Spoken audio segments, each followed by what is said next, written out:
The written press has had a controversial take in some cases on yesterday's events. You do have the paper, the cover of the Daily News. You can see it there on your screens right now. You can see it reading, "God isn't fixing this." Republican presidential candidate Rand Paul responded. Until we know exactly what happened here, for people to be snide, snotty, and, arrogant about the fact that they believe prayer doesn't influence our lives, I'm offended by it and quite frankly, shocked by that kind of attitude.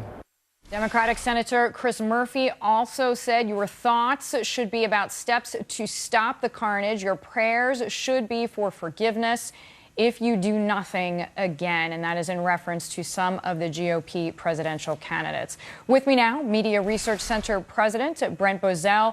Brent, thanks for joining me. Do you think the Daily News went too far? Many people do. Boy, did they ever. The response of a civilized society in the wake of an atrocity like this is to offer thoughts and prayers. The president on down did it. This is natural in a good society. We know that there's been an anti-religious bigotry in the news media. It's been there for years. I can tell you a study going back 35 years that showed that 50% of the press don't believe in God and 86% seldom or never go to church or synagogue. And it's gotten worse since then. Okay, they want to be atheists, be atheists. But to become not just anti-religious bigots, but very vicious ones. And this was a vicious attack. But they're not the only ones. I looked at a couple. This is a reporter for the Washington Post who tweeted this: "Dear thoughts and prayer people, please shut up and slink away. You're the problem, and everyone knows it." How dare this man do this? We've seen the same kind of attitude on CBS, on NBC, on PBS, on CNN. They're all giving credence and credibility to this vicious attack on people of faith. To what extent do you think this is about a very politicized, hotly debated topic, which is gun control?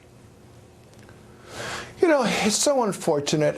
At this point in time, at a moment like this, you want your president to be your commander-in-chief. Unfortunately, this president immediately reacts as a community organizer, and blood is still running, and he's already calling for gun control. It leaves a terrible taste in your mouth, because what you want is this is a country that's under attack, and you want your commander-in-chief to be rallying America at this time of attack, and he's playing gun control. So yeah, this is all about politics where the left is concerned. The rest of us are extending our thoughts and prayers.